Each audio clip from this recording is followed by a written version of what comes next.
Hola, muy buenos días, buenas tardes a todos y a todas quienes están escuchando este video. Les recuerdo, mi nombre es Alicia. Seguramente ustedes ya vieron el video de presentación que hicimos con Mónica respecto de este seminario sobre formación docente inicial y continua. Así que la finalidad que vamos a tener en este video que vamos a compartir tiene que ver con poder desarrollar algunos de los aspectos que están en nuestro programa. Sin duda alguna, estos videos que les hemos preparado, tanto Mónica como yo, no reemplazan el encuentro cara a cara, el encuentro presencial, pero es una manera de poder acercarles de a poco a los contenidos que proponemos, más allá del espacio que vayamos a tener en los encuentros sincrónicos. Tal vez los encuentros sincrónicos nos gustaría pensarlos un poco más como espacios para la discusión, como espacios de intercambio de la literatura que ustedes van viendo del programa, por eso es que les propusimos algunas lecturas previas, y también de las experiencias que tienen ustedes en lo que hace a la formación docente inicial y continua.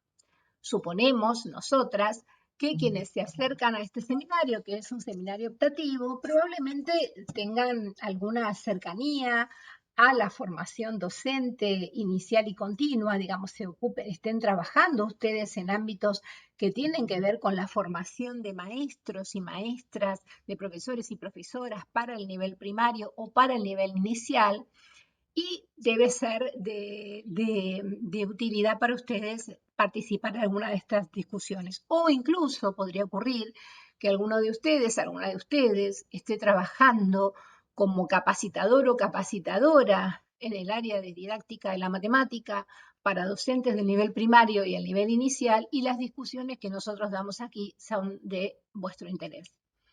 Para nosotros este es un seminario bien interesante porque nos permite hacer una intersección entre dos campos de estudio. Por un lado, de manera general, y es a lo que me dedico yo como generalista, este seminario nos permite acercarnos al campo de estudios y de producción académica de la formación docente, ¿sí? Nosotros aquí vamos a poder entender, vamos a poder entrar en contacto con todo un universo de producciones científicas, de producciones académicas, de investigaciones, de experiencias que tienen que ver con la formación inicial y continua de los docentes del nivel inicial y primario, con independencia de la especificidad del contenido, ¿sí? Sino pensando en estas características propias que tiene la formación de maestros o profesores y profesoras del nivel inicial y continuo, que tiene que ver con poder formarse en más de una disciplina, ya que tiene que ver con las características que tiene el ejercicio de la función docente en estos niveles, donde los docentes son los docentes de varias asignaturas consignadas en los diseños curriculares de los niveles. Sin embargo, cuando nosotros estamos en el ámbito universitario, en el ámbito del posgrado, en el ámbito de la producción académica, la formación docente, ya sea la formación inicial, ya sea la formación que se ejerce, que se sigue, que se continúa a lo largo de toda la carrera docente, es un objeto de estudio y es un objeto de investigación. Por lo tanto, nuestra intención en este seminario es que ustedes puedan entrar un poco en contacto con aspectos históricos, con aspectos políticos y con aspectos procedimentales también que hacen a este campo de estudios de la formación docente, tanto inicial como continua, pensada para los niveles a los cuales estamos destinados. Pero esta intersección entre la formación docente inicial y continua en general, como campo de investigación y como campo de intervención, a propósito de este seminario, la estamos poniendo en diálogo con otro campo de conocimiento, con otro campo de producción académica y de conocimiento que tiene que ver con la didáctica especial de la matemática. En este caso, esa didáctica especial vinculada con la enseñanza de la matemática en los niveles iniciales y primarios. Entonces, este seminario intenta hacer ese diálogo, ¿no? esa especie de conexión interdisciplinaria entre un campo de producción de conocimiento que mira a la formación docente en general y un campo de producción de conocimiento que mira a la formación docente específicamente en el campo de la didáctica de la matemática. Quiero aclarar que cuando yo hablo de campo de estudio, campo de producción de conocimiento, campo de investigación e intervención, estoy usando la palabra campo en el sentido que la utiliza el sociólogo francés Pierre Bourdieu. Pierre Bourdieu refiere a los campos como esos espacios sociales donde circulan conocimientos, pero también donde circulan agentes que se dedican a la producción de conocimiento. Y todo campo, va a decir Bourdieu, tiene un objeto propio y ese objeto es un objeto de disputa, donde distintos actores y distintos sectores se disputan por el dominio y la hegemonía para producir conocimiento en un determinado campo. En este caso, uno podría decir que los matemáticos, los didactas, los pedagogos, las matemáticas, las didácticas, las pedagogas, disputamos dominio y hegemonía para poder hablar acerca del campo de la formación docente en esta especificidad. Y los diálogos interdisciplinarios son manera de construir estas formas de generar las voces autorizadas para hablar dentro del campo. Lo que nosotros mostramos, lo que nosotros tratamos de compartir con ustedes es que la formación inicial y la formación continua de maestros y profesores, de maestras y profesores en estos niveles, es un objeto de lucha y es un objeto de disputa. Hay intelectuales, agentes, agencias, estados, sindicatos docentes, actores del propio sistema que todos disputan por tener un lugar de palabra, por tener la posibilidad de producir algún tipo de conocimiento y de generar algún tipo de discusión con autoridad respecto de las cuestiones que hacen a la formación docente.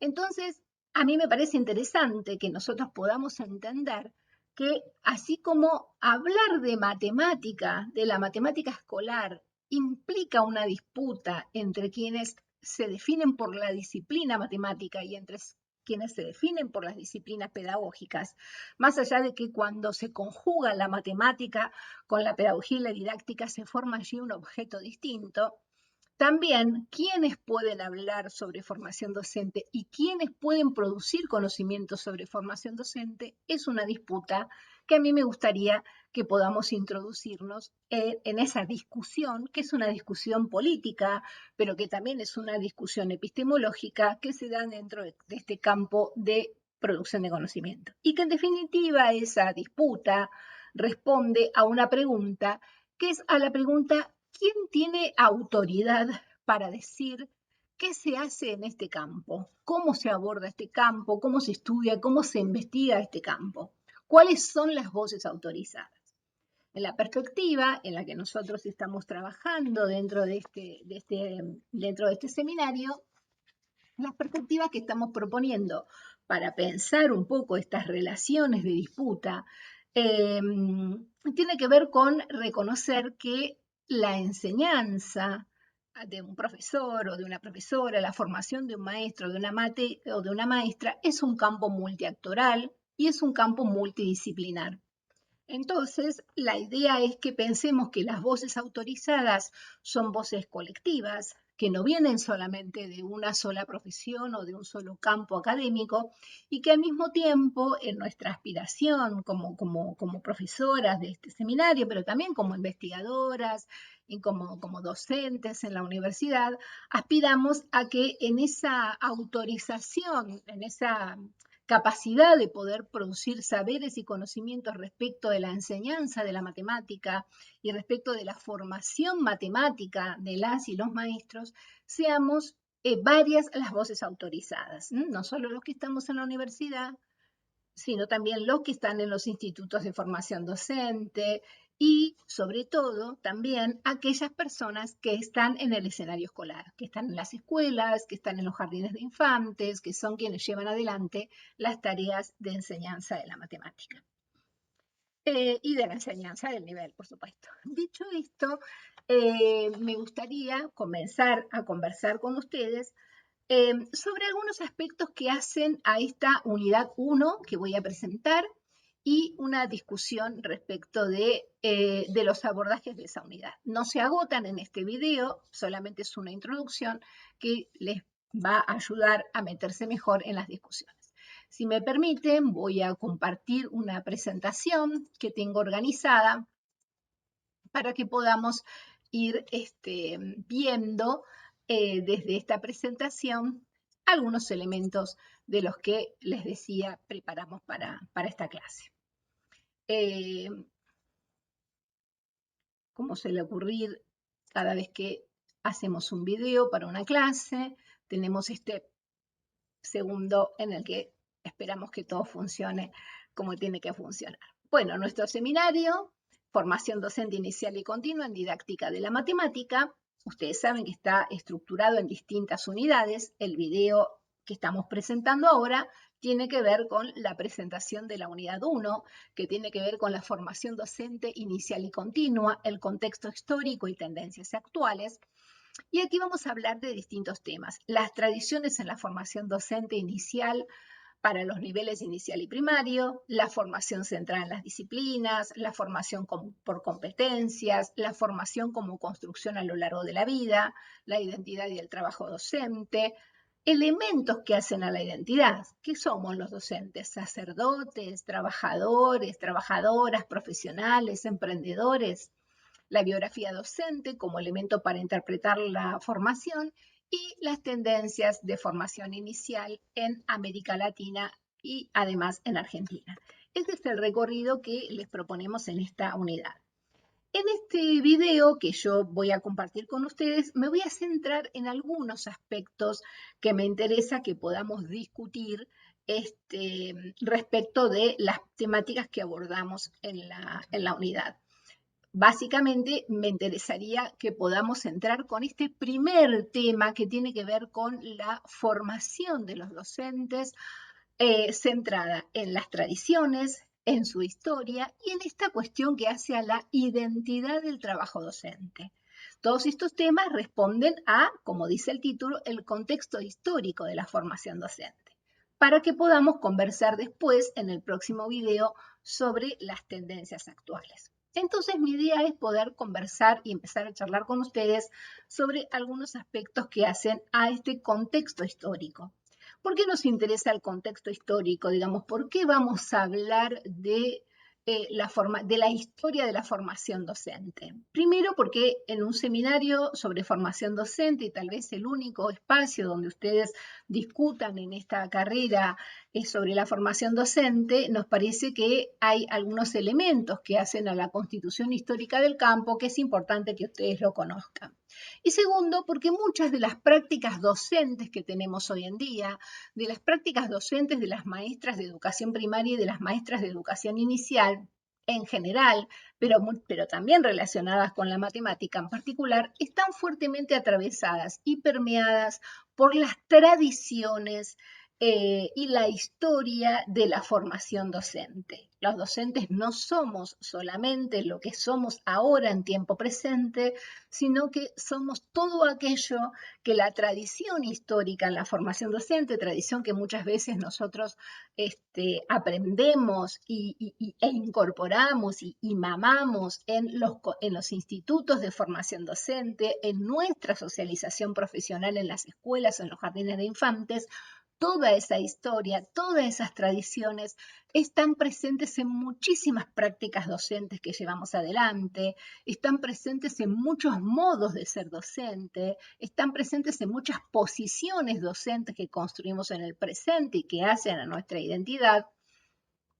Y están presentes también en algo que, y aquí quiero seguir a un autor que me parece muy interesante para que nosotros lo traigamos aquí, que es Daniel Suárez, que él dice, en realidad hay una memoria histórica de la docencia y cada uno de nosotros en nuestras prácticas cotidianas hacemos algo que tiene que ver con la recreación de esa memoria histórica, pero al mismo tiempo con la construcción continua de esa experiencia colectiva que implica ser docente. Entonces, el primer concepto que quiero trabajar con ustedes y que ustedes tienen en la bibliografía, un texto de María Cristina Davini y un texto de Andrea Liod, que tiene que ver con estos conceptos que vamos a trabajar ahora, tiene que ver con el concepto de tradición en la formación docente. Tal vez esto no lo van a encontrar ustedes tanto en la literatura, ni en el texto de Aliot, ni en el texto de Davini. Entonces quiero conversar yo un poquito con ustedes acerca del concepto de tradición, de cómo estamos entendiendo en el contexto de la formación docente la idea de tradición. Entonces, en este contexto, la expresión tradición, vamos tomando un texto de Hobsbawm que se denomina La tradición inventada, el historiador Erich Hobsbawm nos dice que una tradición es un conjunto de reglas prácticas, normalmente reguladas por reglas tácticas o abiertamente aceptadas, donde esas prácticas de naturaleza ritual o simbólica tienen como fin inculcar ciertos valores y normas de comportamiento a través de la repetición, lo que implica una continuidad en relación con el pasado. El pasado histórico en el que la tradición se inserta no precisa ser remoto. Se vincula a través de continuidades históricas bastante artificiales, iba a decir Hobsbawm, sostenidas por los propios miembros de una comunidad. Entendiendo que los docentes somos una comunidad, muchas de nuestras acciones cotidianas están reguladas por un conjunto de reglas prácticas, de reglas aceptadas, de reglas tácitas, que tienen un fuerte componente ritual y que las hemos aprendido a lo largo de toda nuestra formación como docentes.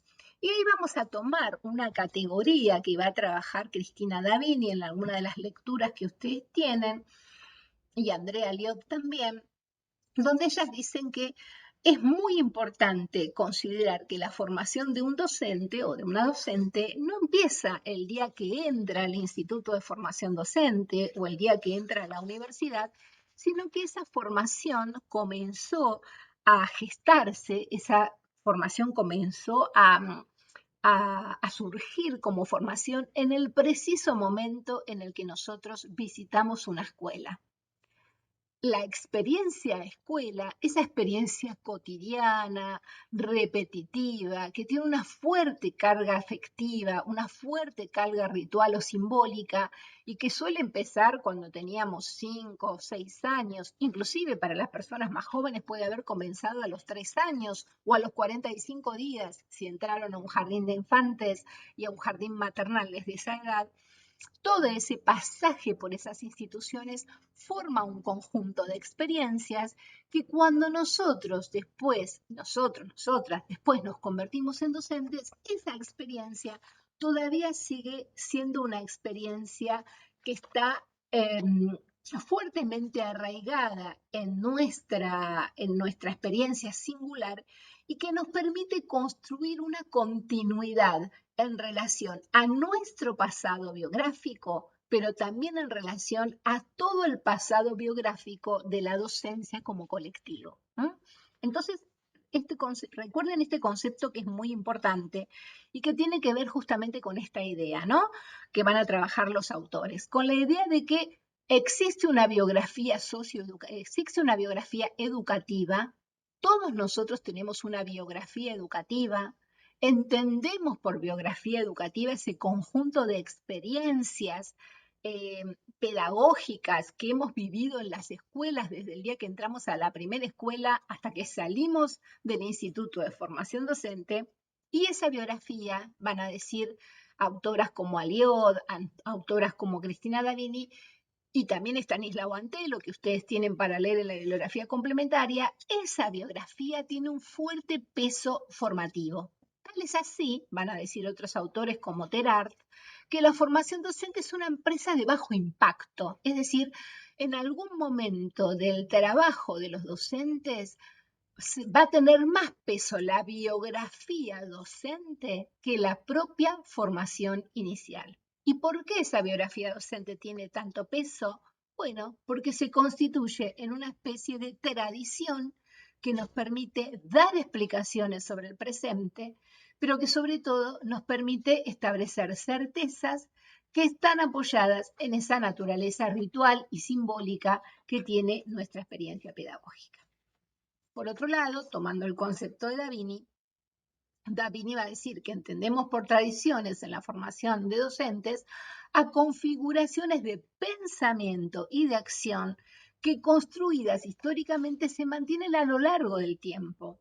Están institucionalizadas, incorporadas a las prácticas y a las conciencias de los sujetos. Esto es, dice Davini, más allá del momento histórico que como matriz de conocimiento las acuñó, ¿no? Acuñó esas tradiciones, sobreviven actualmente en la organización, en el currículum, en las prácticas y en los modos de percibir de los sujetos y orientan toda una gama de acciones relacionadas con el trabajo docente.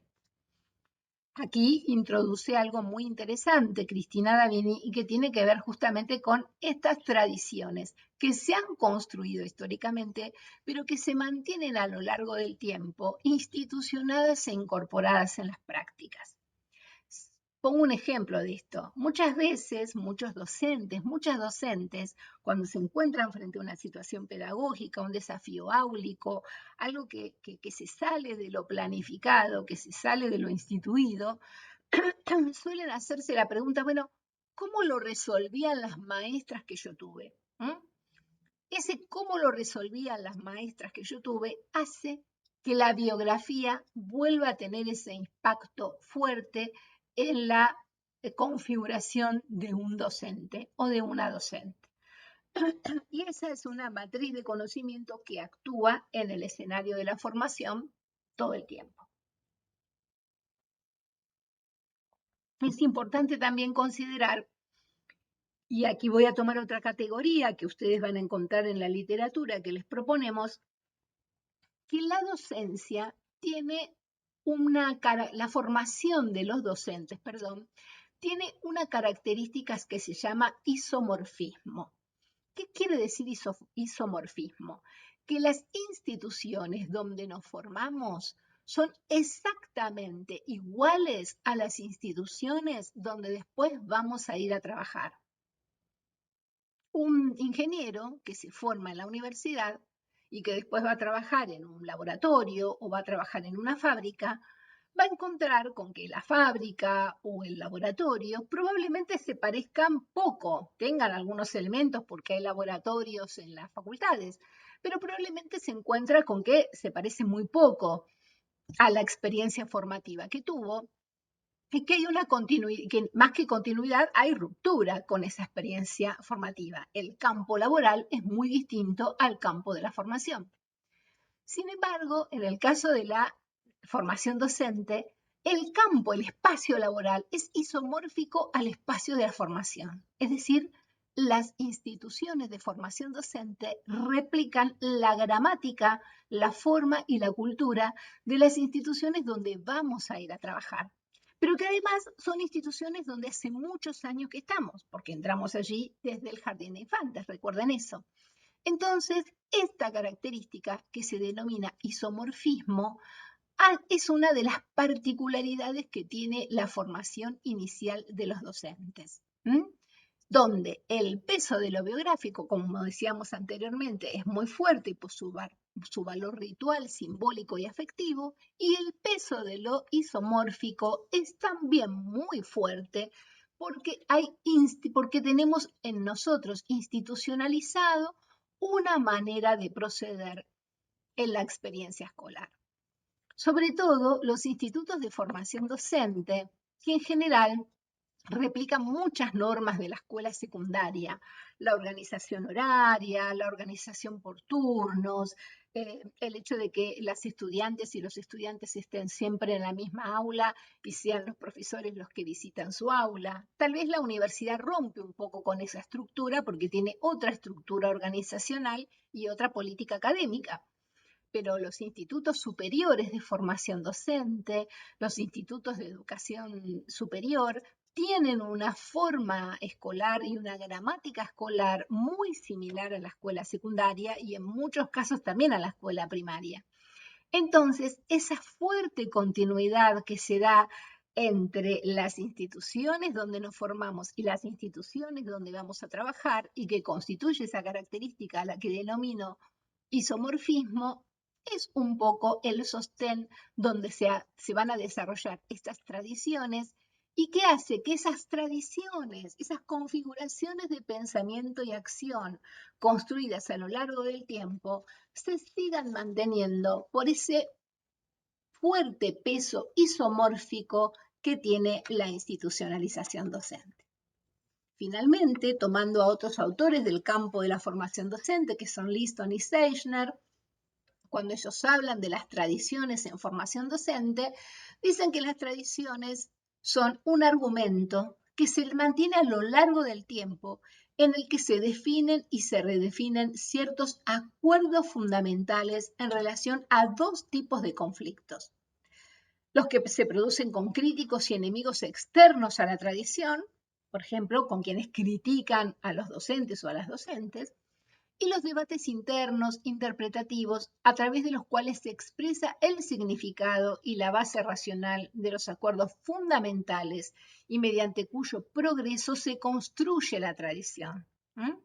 Apelar a la tradición es reconocer que no podemos identificar de otra forma adecuada nuestros propios compromisos o los de otros en los conflictos, en las argumentaciones del presente, salvo que los situemos en el contexto de esas historias que nos han hecho llegar a ser lo que son, que les han hecho llegar a ser lo que son, o si quieren, que nos han hecho llegar a ser lo que somos.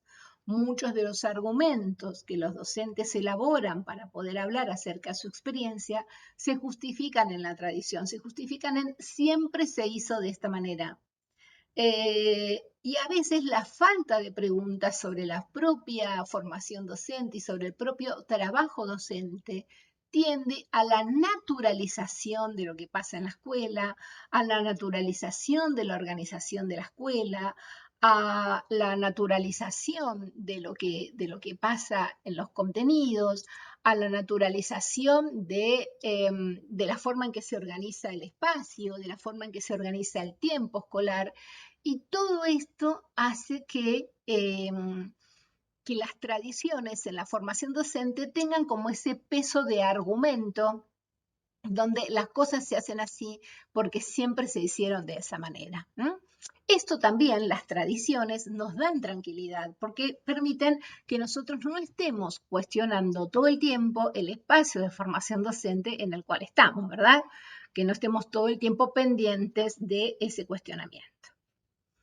Aclarados un poco los conceptos de tradición de la formación docente que tienen que ver con esta primera idea que a mí me gustaría trabajar con la formación docente inicial, que es lo que me ocupa más en este video, está relacionada fuertemente con esta premisa, que la vuelvo a repetir. La premisa es: un docente, la formación inicial de un docente no empieza el día que va por primera vez al Instituto de Formación Docente para estudiar el profesorado de inicial o de primaria, o que va a la universidad a estudiar el profesorado de inicial o primaria. Esa formación empieza antes, tiene una connotación de muy fuerte arraigo en su experiencia como alumno. Y todos nos formamos como docentes desde nuestra experiencia como alumnos y alumnas. Pero esa experiencia implica y construye una continuidad a lo largo de muchos años de la vida, que empieza en el momento en que entramos a la institución educativa como alumnos, que implica el haber aprendido el oficio de estudiante, y después, cuando entramos a la institución de formación docente, implica aprender el oficio de profesor o profesora partiendo de la experiencia de haber aprendido el oficio del estudiante. Entonces, la formación inicial, si la consideramos como el pasaje por el Instituto de Formación Docente, que puede durar 4 años, 5 años, dependerá del país, dependerá de la política, del momento histórico, de la institución, hasta incluso 3 años podría durar, ese momento, vuelvo a la hipótesis de Seichner, puede ser una empresa de bajo impacto, es decir, no lograr formar realmente a un docente en aquello que el Estado espera, que el diseño curricular espera. El peso de la historia, de la biografía escolar y posteriormente el peso de la socialización profesional tienen un impacto muy fuerte en nuestros modos de ser maestros y maestras. Ahora, ¿esto siempre fue así? Históricamente fue así. Hay datos históricos que digan que la formación docente siempre tuvo esta característica de continuidad. Bueno, hablar un poco de la evolución histórica de la formación docente nos va a permitir meternos en ese tema. Aquí yo voy a tomar también, voy a seguir los trabajos y las investigaciones de Cristina Davini y los trabajos y las investigaciones de Andrea Liot, y lo voy a cruzar con otro autor que ustedes tienen para leer y que también tienen un video para mirar relacionado con esta misma unidad, que es Maurice Tardif, un autor canadiense que se ha dedicado a investigar mucho acerca de cómo está constituido el saber docente. ¿Qué constituye el saber de los docentes? Esa es la pregunta que se hace Maurice Tardif. Y vamos a cruzar entonces estos autores y autoras para poder hablar un poquito de esta evolución histórica en la formación docente inicial y cómo esa evolución histórica impacta en la construcción de la identidad del trabajo docente.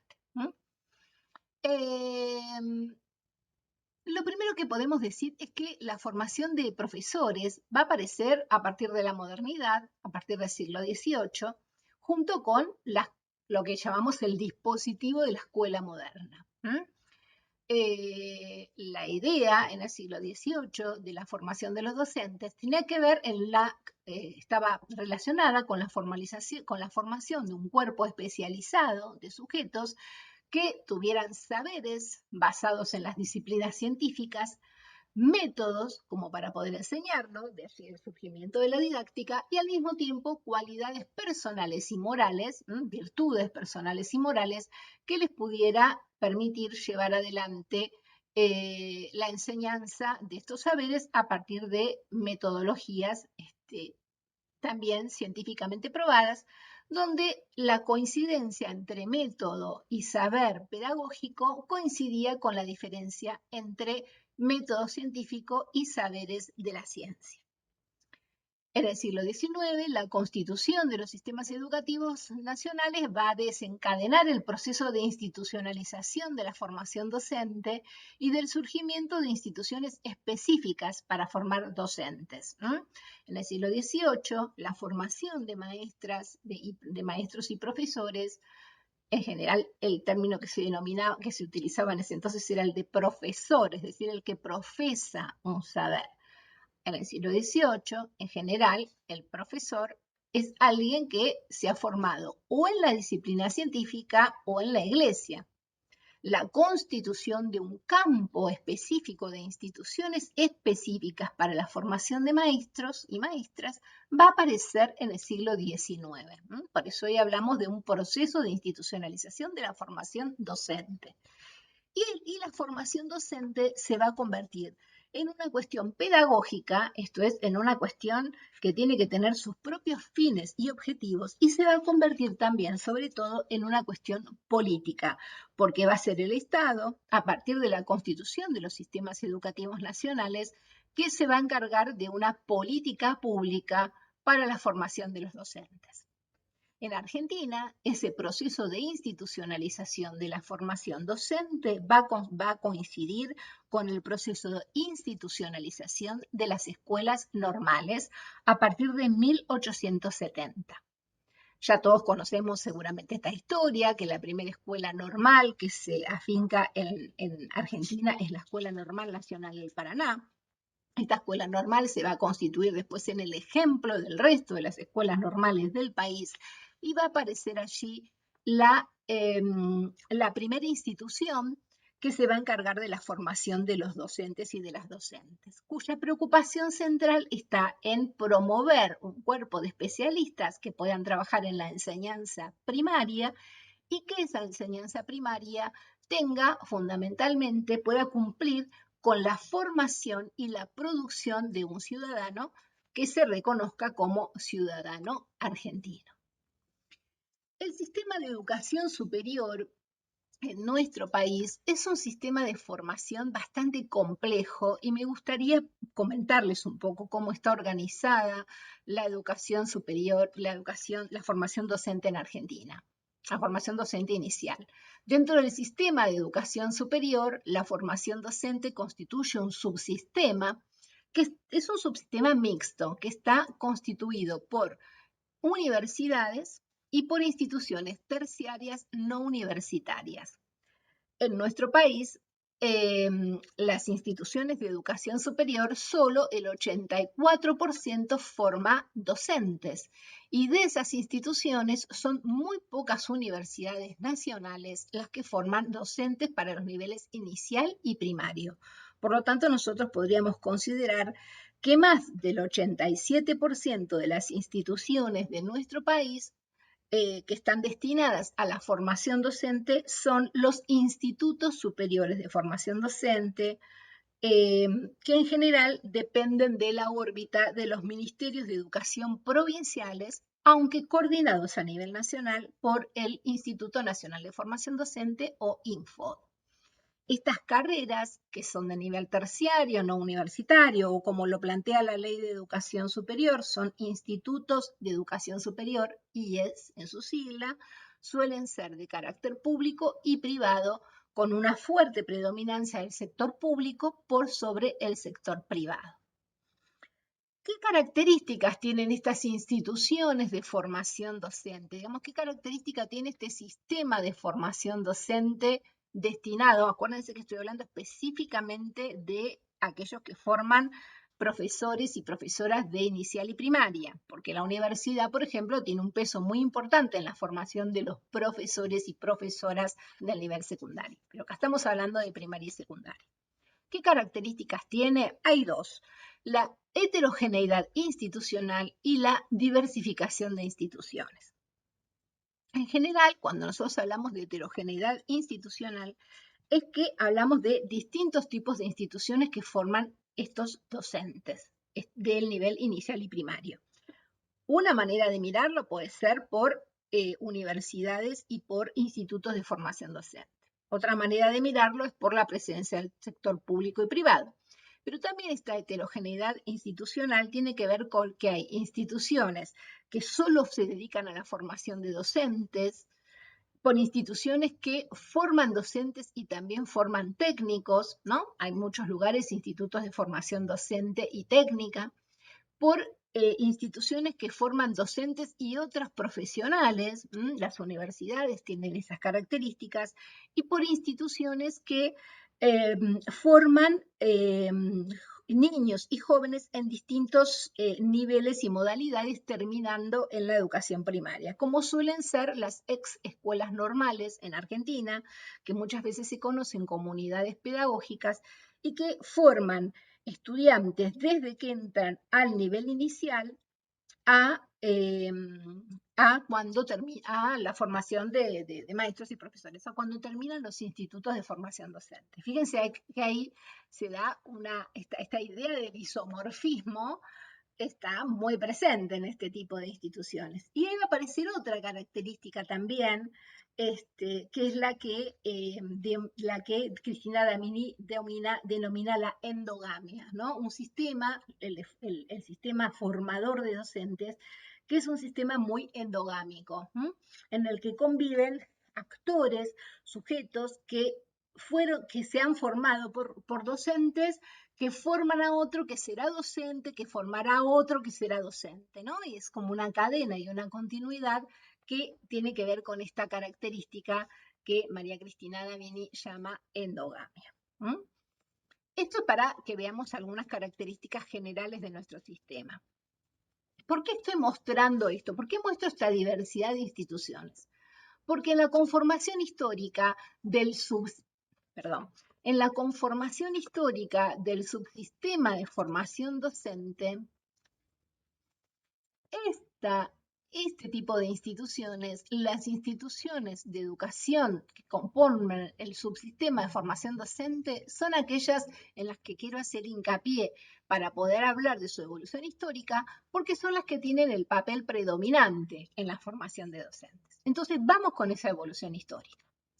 Como decíamos hoy, en la constitución de nuestros sistemas educativos nacionales, vamos al caso argentino, en la constitución de nuestro sistema educativo nacional, que se va a consolidar con la sanción de la ley 1420-1884, para que se pudiera dar esa consolidación de ese sistema, nosotros necesitábamos en ese momento contar con un cuerpo de especialistas que pudieran dedicarse a la formación docente. Las escuelas normales, que como decíamos hoy aparecieron en 1870, de la cual el modelo fue la Escuela Normal del Paraná, pero que después se fue distribuyendo ese modelo por todo el país, adoptando distintas escuelas normales que fueron garantizando la formación de maestros que pudieran cumplir con el desarrollo de la Ley 1420, tuvo esas instituciones, esa corriente de formación que es el normalismo,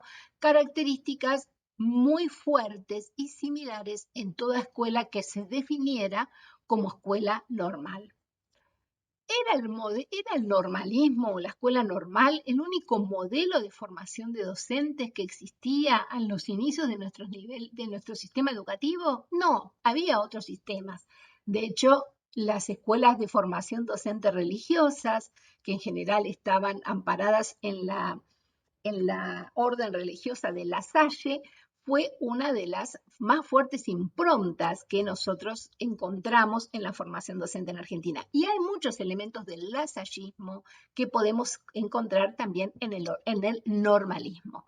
Pero en un sistema educativo público, que además se constituye como un sistema educativo laico, necesitaba un modo de formación docente, y ahí va a surgir la institución de la escuela normal, que no tuviera elementos religiosos.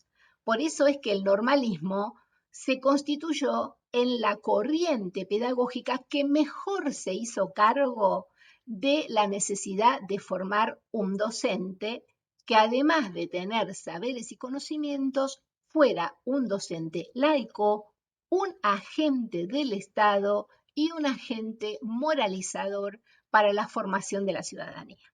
Así fue como va a aparecer el normalismo y van a ir desapareciendo esas otras formas de formación docente, como las que, por ejemplo, fueron muy difundidas en nuestro país en algún momento, que tienen que ver con la congregación de los lasallistas.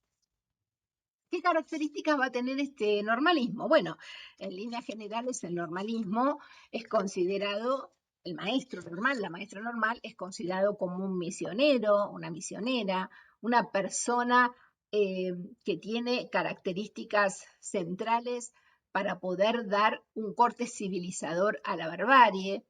Y en forma enumerativa, esta tradición va a cumplir con los siguientes aspectos. En primer lugar, el docente va a configurarse como un difusor de la cultura, entendiendo a la cultura como normas de comportamiento y conocimientos mínimos capaz de homogeneizar a la población. El docente, a partir de un currículum mínimo que se definía para la escuela primaria, tenía también una formación mínima. El normalismo y su máximo impulsor, que fue Domingo Faustino Sarmiento, no pretendían un docente culto, no pretendían un docente erudito. Lo que pretendían era que el docente supiera aquello que la definición central del currículum le exigiera para enseñar, que se convirtiera en un difusor de esa cultura hegemónica, de ese recorte cultural que el diseño, que la estructura curricular de ese momento había hecho, y que sobre todo fuera capaz de imponer normas de comportamiento a la población, capaz de homogeneizar a una población fuertemente heterogénea, constituida por los criollos, los gauchos, los migrantes de distintos lugares del país. El docente normalista es un docente moralizador, es un docente disciplinador, primero, antes que alguien que imparte saberes y conocimientos. Está apoyado en una filosofía positivista, darwinista de la época, donde la modernización y la laicización, esto es la idea de correr a la religión, sobre todo la religión católica, de la educación, significaban la posibilidad de poder alcanzar una visión universalista del mundo. ¿Cuál es esa visión universalista del mundo? La que representa los valores de la cultura occidental. La cultura occidental blanca y europea, que es lo que constituye el ethos curricular de nuestro sistema educativo nacional y por lo tanto el ethos moral, el ethos cultural y el ethos pedagógico de nuestras primeras maestras y maestros. Hay una fuerte influencia espiritualista, pero no espiritualista en el sentido religioso, sino espiritualista en el sentido de la filosofía espiritualista, que tiene que ver con esta idea de poder abrazar al otro y evangelizarlo, civilizarlo, volverlo un sujeto incluido dentro de una manera de ver el orden social. El normalismo pensó en su sujeto docente básicamente en un sujeto femenino. Si bien es cierto que hubo muchísimos maestros normales, el normalismo apuntó a que las carreras de magisterio fueran elegidas por las mujeres. Razones hay dos. La primera tiene que ver como continuidad de la educación familiar, esta idea de que la mujer representa la imagen de la madre. Y la segunda es que la mujer no es sostén de hogar, por lo tanto se le puede pagar menos salario, es muy difícil que salga a reclamar salario y como no hay otras opciones laborales para las mujeres en ese momento, pensemos 1870, ¿de qué otra cosa iba a trabajar una mujer que necesitaba trabajar? No abandonaban la profesión docente, mientras que los maestros normales trabajaban un tiempo en la docencia, pero ni bien les aparecía un trabajo mejor, que solía ser en la misma administración pública, ya que se estaba constituyendo de alguna manera el Estado Nacional, solían abandonar prontamente la tarea docente, que estaba muy mal paga, para dedicarse a otras tareas. Entonces era como una pérdida de tiempo y de dinero formar un sujeto que después va a abandonar la profesión docente. Las mujeres garantizaban esta suerte de continuidad de la vida familiar, pero al mismo tiempo la docilidad suficiente como para persistir en la profesión durante muchos años. Muchos de estos elementos son lo que nosotros llamamos los elementos vocacionales de la tarea docente, que lleva la tarea docente al nivel de un sacerdocio. Así como las mujeres, las monjas, se entregan a Dios, la maestra se entrega al Estado y ejerce esa función como si fuese una sacerdotisa, una monja, predicadora de esa fe que es una fe de Estado, ¿no? Que tiene la función de civilizar a la población. De ahí vienen estos elementos vocacionalistas. La idea de vocación es deudora de la idea de vocaciones religiosas, ¿no? De la vocación religiosa. El video que yo les propongo para escuchar de Maurice Tardif es muy interesante porque Maurice Tardif va a hablar de 3 elementos identitarios que son los que nombramos en la unidad 1. Y él dice, bueno, el magisterio en Occidente, no solo el normalismo argentino de lo que yo estoy hablando, el magisterio en Occidente, dice, se va a constituir en un elemento muy, muy cohesionador de lo social, pero al mismo tiempo muy similar en distintos países. Esta idea del magisterio como vocación, la idea de magisterio y ministerio religioso es la misma idea, representan la misma idea. La idea de fui atrapada por la vocación docente es la misma idea de fui atrapada por la vocación religiosa, es un elemento que subsiste en la constitución de casi todos los sistemas educativos. Después Tardif va a hacer algo muy interesante, que es explicarnos cómo pasamos de la idea de vocación, ¿no? De casi la idea de sacerdocio a la idea de artesano, ¿no? Del maestro, de la maestra, como alguien que es un artesano que va haciendo surgir de ese elemento primitivo un elemento forjado, formado y útil para la sociedad. Y de ahí Tardif nos va a hablar de cómo pasamos de la figura del artesano, de la figura de quien ejerce un oficio, el oficio que toma como referencia es el oficio de artesano, a quien va a pasar a considerarse un profesional. De todos modos voy a cerrar con esa idea este video. El normalismo tiene que ver con pensar entonces en la moralización del carácter de los niños y las niñas, en la normalización del carácter de los niños y las niñas. Entonces eso necesita que el docente se convierta en un ejemplo de actuación y, y puede llevar a los rincones más recónditos de Argentina, tomando nuestra tradición, puede llevar la educación y por lo tanto la civilización a todos los lugares más recónditos del país.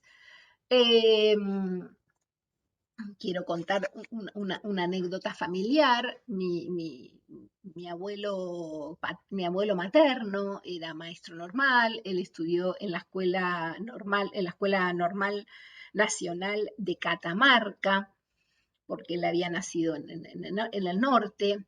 Su título de maestro está firmado por el mismísimo Pisurno, tengo la suerte de haber heredado ese título. Y cuando se recibe de maestro normal y viaja a Buenos Aires a hacer firmar su título y a retirarlo, en el Ministerio de Educación, en el Palacio Pisurno, que nosotros podemos visitar ahora, en el sector donde está la Biblioteca Nacional del Maestro, lo entrevista una persona a cargo de los títulos, un delegado de Pisurno, y le ofrece un puesto de maestro en las colonias galesas en la Patagonia, con una misión muy importante que es impedir el desarrollo del idioma galés en la Patagonia, porque había mucho miedo de que por intermedio de los galeses los ingleses terminaran quedándose con esa tierra donde no solamente tenían asentadas las colonias galesas, sino que, como ustedes sabrán, esto persiste hasta el día de hoy, gran parte de la propiedad de la tierra era de ingleses, escoceses, en las grandes estancias, los grandes establecimientos en la zona de Chubut, Santa Cruz, eran de ingleses. Entonces ahí se va mi abuelo como maestro a las colonias galesas, se casa con mi abuela, que era una mujer galesa, que era viuda, que ya tenía 7 hijos, todos nacidos de su anterior matrimonio, con un señor que también había venido de Gales. Ella se casa con el maestro de la escuela, tiene 7 hijos más, ahí nace mi mamá, que es parte de esos niños nacidos de este matrimonio entre el maestro normal y la muchacha galesa. Y una de las cuestiones muy curiosas en esta intimidad familiar es que a tal punto llevaba el normalismo adentro mi abuelo, Eliseo, catamarqueño él, que le impidió a mi abuela y a los 7 hijos que había heredado, a sus 7 hijastros, hablar el idioma galés. Entonces, tal es así que se perdió el idioma galés, ¿no? Yo no conozco ni una palabra de galés. No se podía hablar el idioma. Esto implica, cuento esta anécdota para que podamos entender cuán efectivo fue el mecanismo de formación de los maestros normales y las maestras normales en su convicción disciplinadora. Por eso la tradición se va a llamar normalista, esta idea de educar a los sujetos normales, poder distinguir los sujetos normales de los no normales, para los cuales se inventarán otros dispositivos pedagógicos, y sobre todo disciplinar en un modo de ser hegemónico signado por la civilización occidental, europea, blanca y cristiana, a pesar de la laicidad del dispositivo. A partir de la década del 30, de la década del 40, pero sobre todo la década del 30, va a empezar a decaer la tradición normalista y se va a imponer una segunda tradición en la formación docente, que es la que vamos a llamar la tradición academicista, donde ahí va a aparecer esta idea de que el dominio de la materia, esto es el conocimiento de la matemática, vamos a nuestro objeto de estudio de este seminario, es mucho más importante en la formación de un profesor que los cursos de pedagogía. Y estos cursos de pedagogía más obstaculizan la formación en los saberes. Esta tradición académica, bien digo, no la vamos a encontrar mucho en las escuelas normales, que siguieron funcionando como escuelas normales hasta bastante entrado el siglo XX, ¿no? De hecho, muchos de nosotros seguramente conocemos maestras normales, a pesar de que ya en la década de los 60 las escuelas normales se fueron cerrando o convirtiéndose en instituciones terciarias. Sin embargo, los claustros universitarios sí se ampararon en la tradición académica, donde el capital cultural se consideraba que estaba legítimamente resguardado por los científicos y donde la formación pedagógica y didáctica está absolutamente subsumida o devaluada frente a la formación de la disciplina. Esto, si bien decimos que tuvo una difusión muy fuerte en los claustros universitarios, ya en las escuelas normales de argentinas en la década de 1930 empieza a plantearse la necesidad de que los docentes empiecen a saber más de la disciplina y menos de pedagogía, que era un poco lo que había hecho la tradición normalista. Ahora, como la idea del conocimiento de la tradición academicista es el conocimiento por el conocimiento mismo, se pierde la idea de significación, de significatividad social del conocimiento y coloca al docente en un mero transmisor de la lógica de la ciencia, despojándolo un poco de ese fuerte componente identitario que tenía la tradición normalista. La tercera tradición que nos van a nombrar las autoras que estamos trabajando es la tradición eficientista y nosotros la vamos a conocer como tecnicismo o como conductismo, también según la literatura que abordemos. Esta tradición va a empezar a impregnar la formación docente a partir de la década de 1970. Aquí en Argentina los gobiernos desarrollistas jugaron un papel muy importante para la llegada de la tradición eficientista a la formación docente en Argentina. La actividad docente, entonces, deja de ser concebida como una actividad vocacionalista, ¿no? Como una vocación, como un sacerdocio, y pasa a concebirse como una actividad técnica que estaba destinada a formar el capital humano de un país. Ahora, si el docente, la maestra, es la persona que está de alguna manera determinada para la formación del capital humano, es una persona que tiene que tener fuertes conocimientos en saberes, en técnicas y en formas de ejecutar la docencia. La tradición normalista, la tradición eficientista va a ser una tradición fuertemente arraigada en la idea de el docente como ejecutor de los planes y programas pensados y planificados a nivel central. Esto es, se desconfía de la capacidad pedagógica y técnica del docente, se planifican las clases y las currículas a nivel central y el docente se convierte en un ejecutor de planes y planificaciones, pasando a formar parte de un ente burocrático del sistema, ¿no?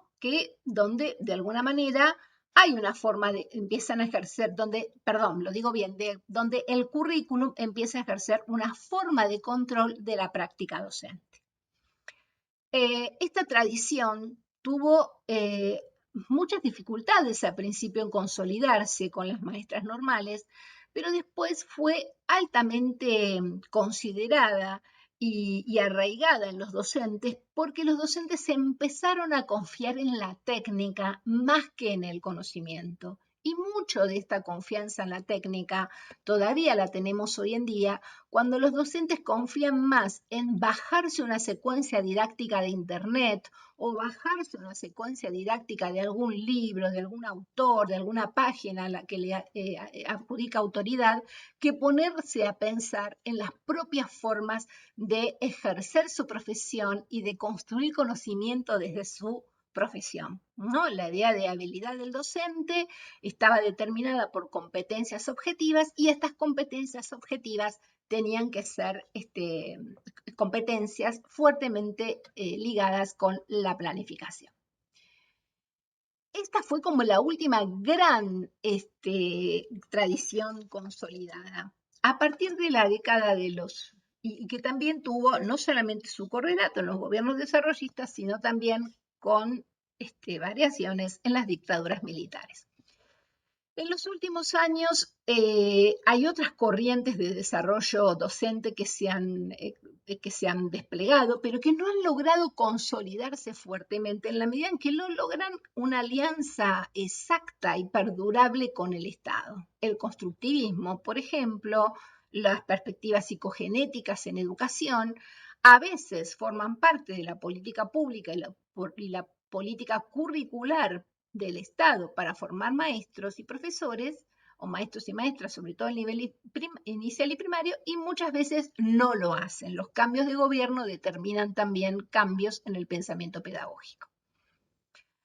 Pero se han desarrollado en los últimos años en numerosos países perspectivas críticas en torno al accionar de los docentes, donde este ya no aparece como mero ejecutor, sino como un agente significativo en el campo del currículum, y va a aparecer esta idea del docente como investigador de su propia práctica, el docente como mediador crítico con el conocimiento y el docente como intelectual transformativo público, que tal vez es la tradición que más ha llegado a Argentina de la mano de la obra de pedagogos como Henri Giroux o de la mano de las lecturas gramscianas que han hecho intelectuales como Adriana Puigros aquí en Argentina, intelectuales como la misma María Cristina Davini, a quien estamos citando, y también tomando la raíz de pensamiento freiriano en alguno de estos casos. Ahora, si bien estos autores, estas obras, estas corrientes son muy difundidas en las instituciones formativas, lo que ocurre es que sus propuestas tienen muy poca incidencia sobre las prácticas, ¿no? Hay mucha difusión de propuestas críticas e intenciones innovadoras en los centros de formación docente, en su principio en la universidad, pero también ahora en muchos institutos de formación docente, pero la manera de impartir esas propuestas no se condice con lo que manifiestan como práctica pedagógica. No hay el modo de enseñar no coincide con la praxis que se quiere despertar. Si yo me pongo a enseñar a Paulo Freire explicando Freire de manera bancaria, no voy a lograr romper nunca con la idea de educación bancaria. Y eso es un poco lo que estamos viendo en estas tendencias alternativas. Muchas de estas se han desarrollado al margen del aparato escolar de formación, en sindicatos docentes, en colectivos docentes, en talleres de educadores o en equipos técnicos que trabajan en los ministerios de educación, pero que tienen poca continuidad política en la consolidación de estos movimientos. En el terreno de la investigación sobre formación de educadores críticos hay muy pocas iniciativas para construir modelos de investigación que analicen las concepciones que los estudiantes de magisterio tienen sobre sus prácticas futuras y, por lo tanto, gran parte de lo que nos encontramos hoy en día es que conocemos muy poco acerca del pensamiento de los docentes, que es una línea de investigación muy fuerte llevada adelante en países como España, por ejemplo. Bueno, hasta aquí hemos llegado con este primer video, que ha sido mucho más largo de lo que yo pensaba y que espero que les permita hacer este primer acercamiento a nuestro seminario y a la unidad 1 del seminario. En el próximo video, que prometo será muchísimo más corto, vamos a trabajar algunos aspectos que hacen a la formación inicial. Los temas que quedaron sin discutir en este video los discutiremos en el encuentro sincrónico. Muchas gracias.